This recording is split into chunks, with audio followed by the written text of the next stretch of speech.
Yo, check this out. Hello, welcome to another week of Nerdy News Weekly. I'm Jesse. Brian B. Lex Alexander. We're continuing with the E3 hype train with the caboose of the train, Microsoft. So you actually have an Xbox One. I have an Xbox One. I have a 360. I mentioned it in the other video, possibly videos. I have zero interest in pretty much everything Xbox. And then why is that? That's specifically because shooters, more it's shooters. mainly shooters. Also, I've owned like 4 360s. This generation. It wears on you at a certain point, right? Yeah. It gets to you.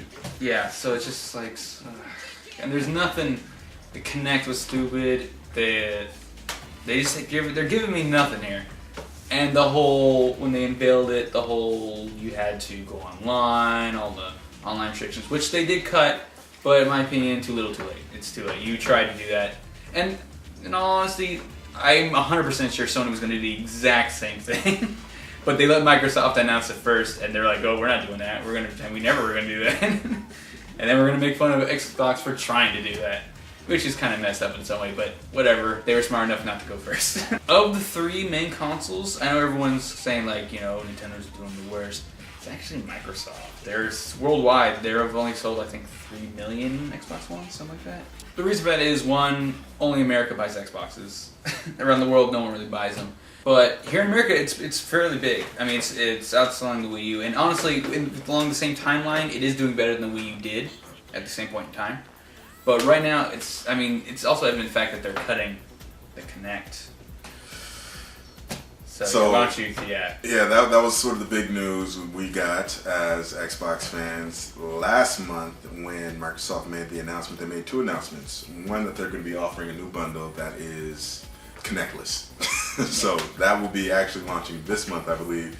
And then also they did some heavy, they released news that they'll be doing some changes, a huge Xbox Live modification, which I think definitely is needed. So, Microsoft is trying to make some moves, but at this point it's really evident that they recognize, or at some point someone recognized within their infrastructure that they're not what they want to be, or they're not where they want to be. And personally, it's funny. I mean, as soon as Microsoft announced the Kinect-less bundle, the Xbox One without the Kinect, everybody automatically assumed Kinect is done and whatnot. I mean, granted, you take it for what it is, but I would feel truly bamboozled if that was the case. If Kinect is not seen in the future of Microsoft. It's kind of not seen in the present, to be honest. Their main push for Xbox One when it was initially announced was that this was part of the system's architecture. This isn't a peripheral. This is the system's eyes and ears. Which clearly was not true because they're just getting rid of it. Granted, I wasn't excited about Xbox One when it was initially announced. All the we remember the rules and all requirements that were listed initially. I wasn't excited. However, once that was over with and they stuck with the Kinect, I bought into it specifically because, okay, this is what makes it unique. They're trying to go for something else. And you know what? I actually liked the idea of the Kinect last generation with the Xbox 360 utilizing functionality in certain games such as Mass Effect, Skyrim, voice commands. I enjoyed it being a asset to my gameplay. I never wanted it to be, full on. I never wanted to do Kinect Skyrim. I never wanted to do, but yelling and in the Dovahkian tongue and whatnot. That's cool. Or in Mass Effect, reloading and whatnot, and that's cool. Or Splinter Cell, like you take apart the weapon and you can modify and all that kind of stuff. That's cool. Okay.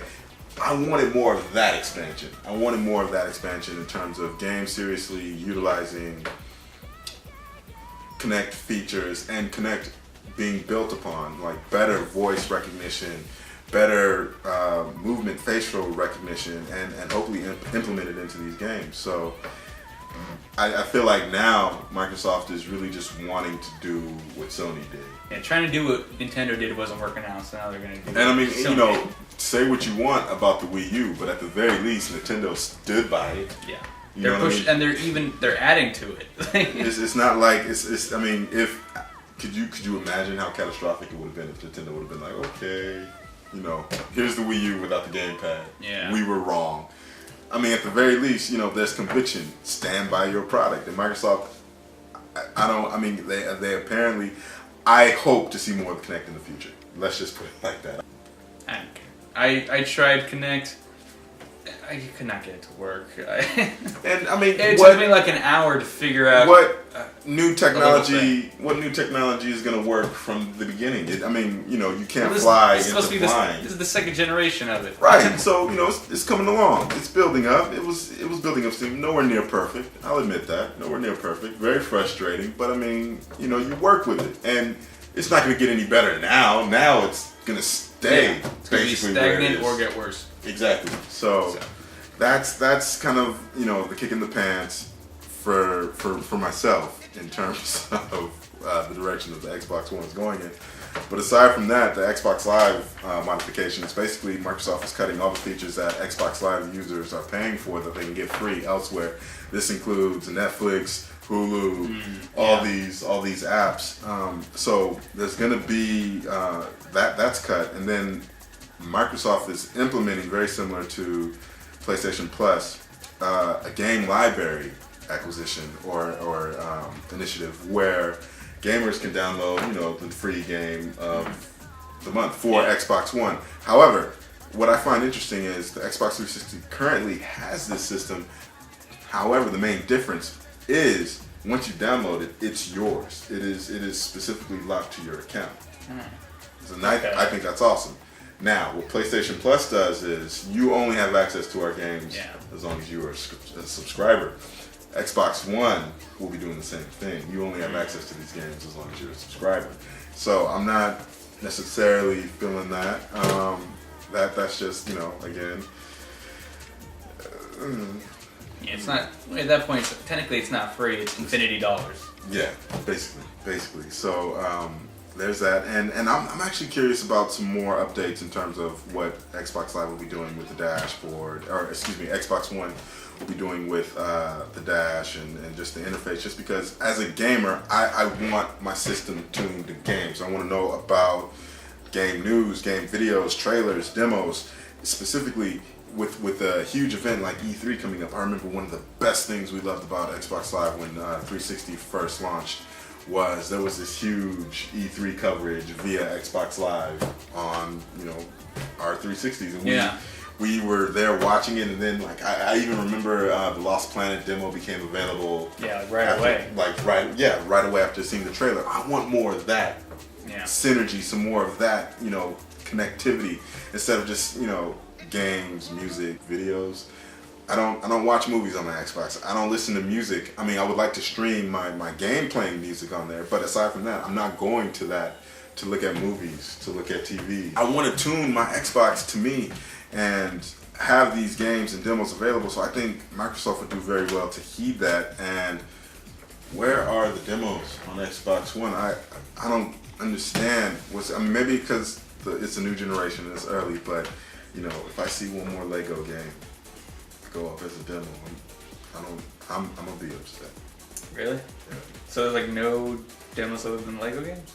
Well, I mean, no, except for like Kinect Sport Rivals. That being said, have you heard about any of the TV stuff that they're doing? Only that they're the Halo TV series. Right, which Spielberg is producing? Spielberg is, or is he actually creatively involved? I'm gonna say probably producing. He's occasionally. I'm not gonna say producing. He's been sometimes known to be a very hands-on producer. Yeah. So, I mean, if he's just producing, in the last years, in the last like maybe 8 years, we've seen how interested he's been in random. He's been in so many places, like you know, everywhere. So I mean, just the fact that he's interested in Halo, I mean, that's already exciting. I would like to see what sort of connectivity and innovation is behind their big push to TV.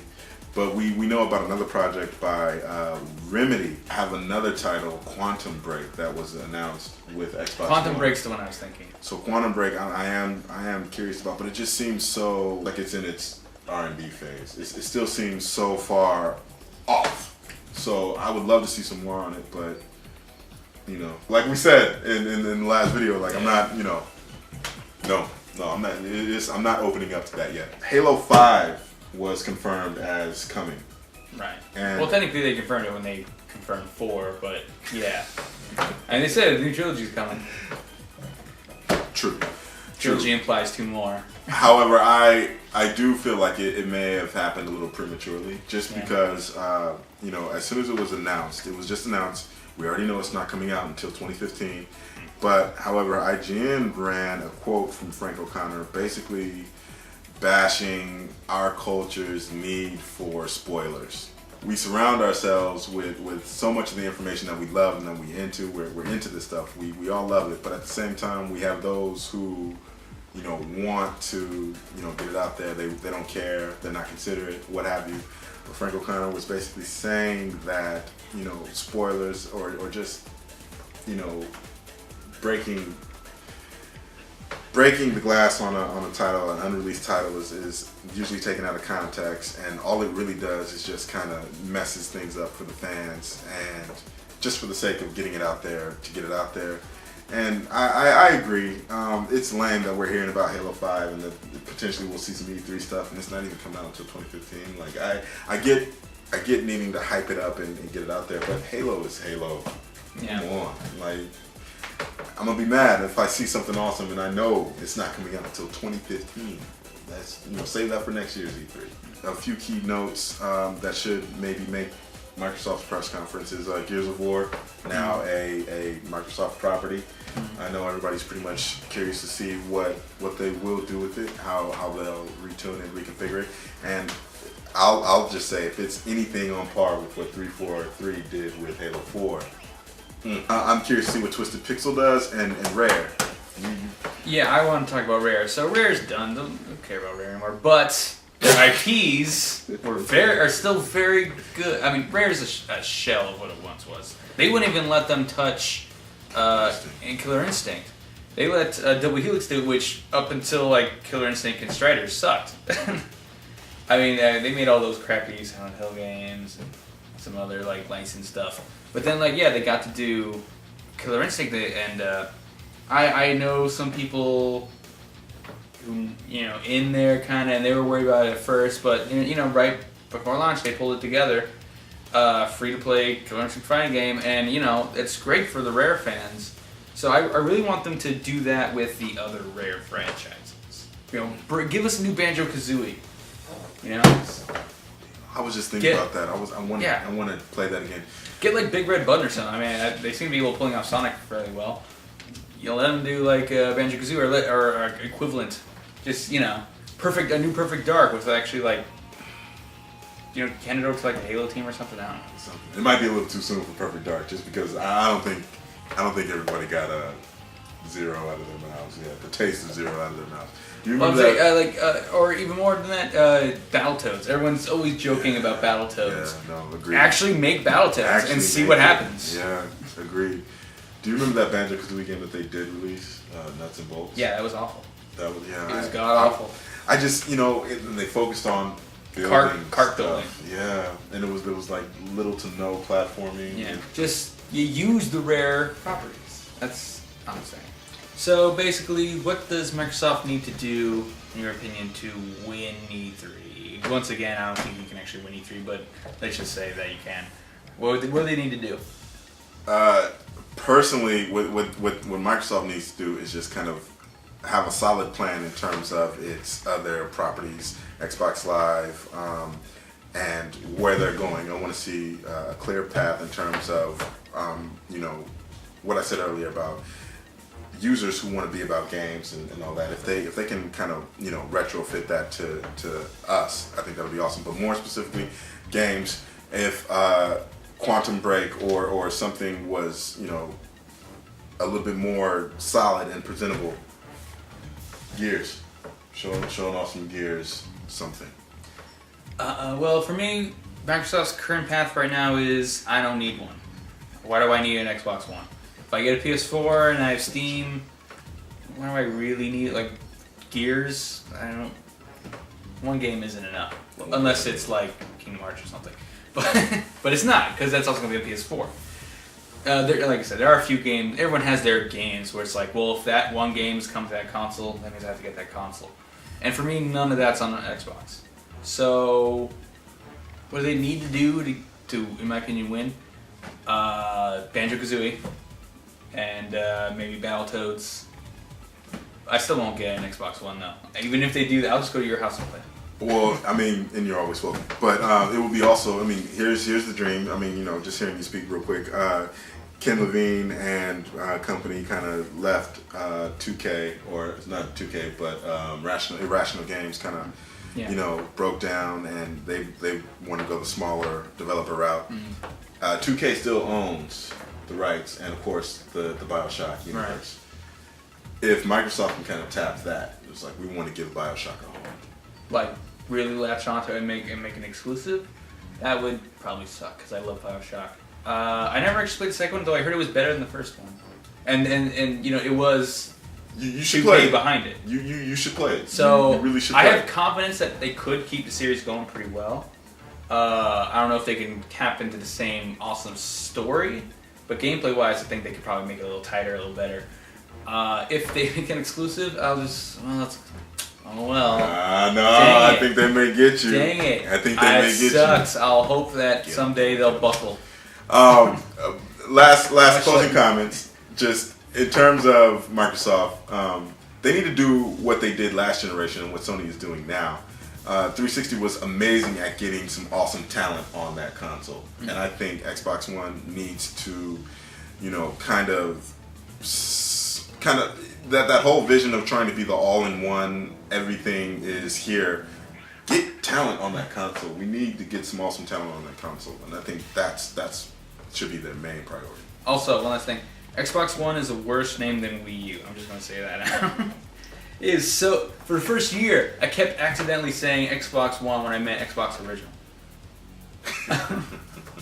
And you know they only called it Xbox One because they thought people would shorten it to the One. Say, oh, you really played the One? Looks like people shortened it to 360. But no, we're going to call it Xbone because that makes more sense. And we're not, I mean, it's just, yeah, it's not really much they can do to win me over, but never say never. Hey, Goonies never say die. All right.